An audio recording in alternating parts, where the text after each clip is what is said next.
guys, welcome back to my channel. My name's Denise, and today we're going to talk about signs of ovulation. Y'all, this ovulation video that was up there went bam. Like, everybody is on top of their TTC journey. Everyone wants to learn about ovulation, and I am like, yes, I'm obsessed. So I decided to make signs of ovulation video because so many of you were having amazing questions and such good feedback to how to track your ovulation. So I figured we could just jump right in and get some more info on how to learn about your body when you're ovulating. So before we get started, my name's Denise and this is my channel.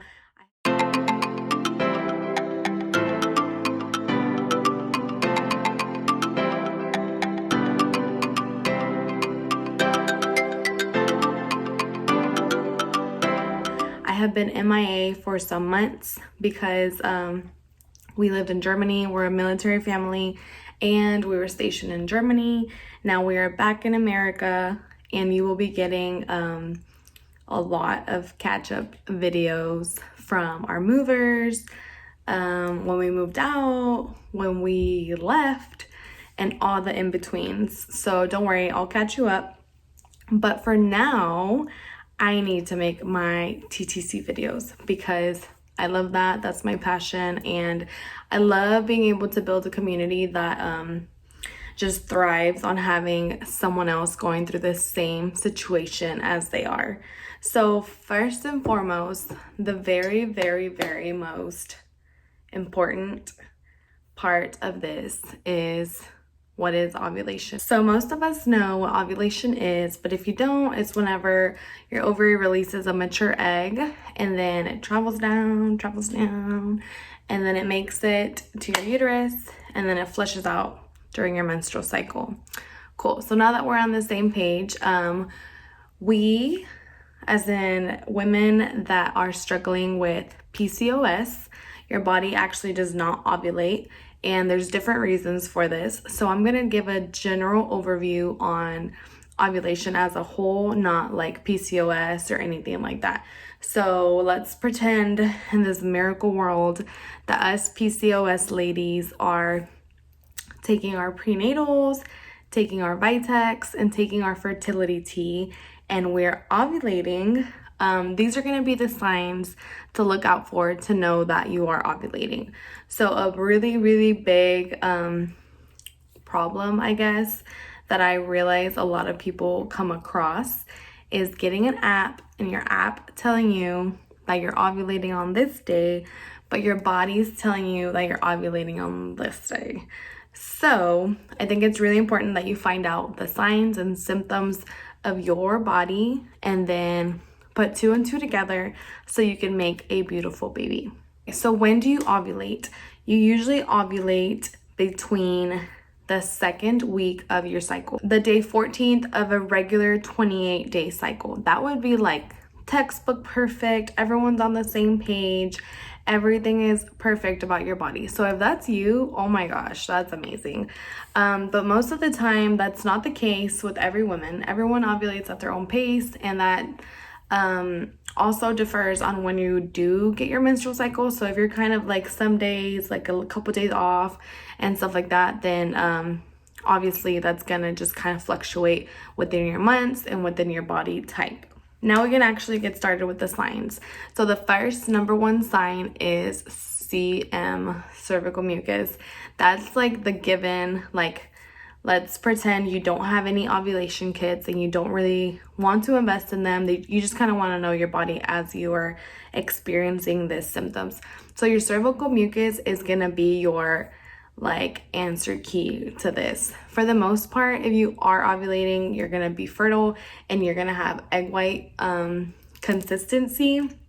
And what that's going to help is just help the sperm swim up to be able to attach to your egg. So you're going to get a lot of like very egg white consistency discharge or mucus. Okay, so your basal body temperature, it's going to slightly fall and then you're going to have a peak.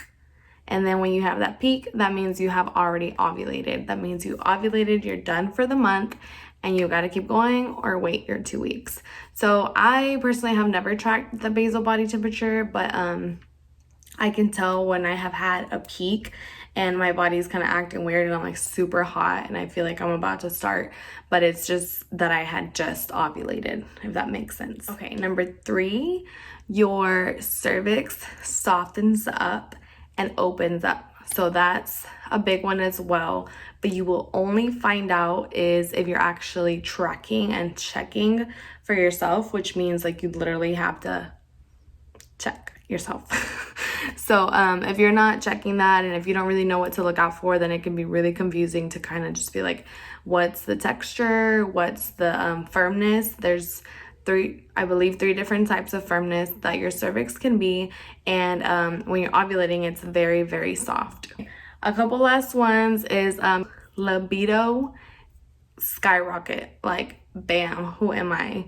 This is a really big sign of Mother Nature wanting to have you conceive and make you multiply. So if you're kind of wondering like, why am I feeling like this? I'm usually not like this.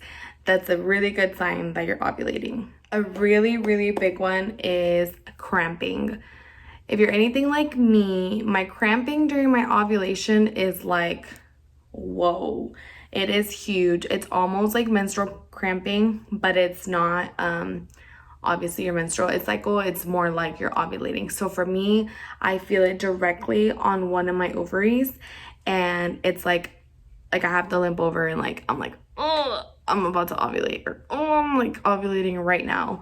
And if you ask my husband, there has been multiple times that that's like been my sign, and I'm just like, yep, that's it. Like I know it exactly. Sometimes you get like a little twinge or a little menstrual cramp here and there, but for some women, I can't imagine this being like really good, but you just know, like you feel it and you have that like ovulation cramp. Does anybody know what I mean, or is it just me? I don't know. My body has been through a lot. So when I'm ovulating and cramping, that's like, hold on to the wall, because my regular menstrual cramping is nothing like this. Okay, and lastly, you might notice some spotting. The spotting will not be like a menstrual cycle. It can also get confused with your implantation spotting. So I'm sorry, that's usually kind of like a really weird one. It's not a common one for everybody, and it's very light pinkish, blends in with your mucus. So it's kind of hard to spot it out, or spot it out, you're spotting, just kidding. Alright guys, so overall, I hope you enjoyed this video. It was super quick, super easy, and just straight to the point. If you don't have OPKs and you're not tracking your ovulation, these are some really good signs to look out for, just to kind of get to know your body better. I always recommend to get to know your body because every woman is different and nobody's cycles is the same. So it's really, really helpful that a app is for our peace of mind. You always want to make sure that you're also getting to know your body and just getting to know how your cervix works and all your reproductive system. That way you're able to kind of know what's going on within yourself or within your body. Into your body, check the calendar so you can kind of track yourself. Check for consistencies in your cycle and in how your body feels throughout the calendar and throughout your weeks. And lastly, track your temperature if you really want to know. Hopefully I can get to learn the basal body temperature way, but like I said, I personally don't use that. I just know it's a really good way to track your ovulation. But besides that, sorry this hair is a mess. It's just, you know, a wild tiger today. It's okay. I miss you guys so much. If you haven't already done so, make sure to subscribe and like this video. And if you have any other ways of how you track your ovulation, make sure to comment them down below so we can all learn and be on this wonderful TTC journey together. I love y'all so much, and so much baby dust going your way. Bye.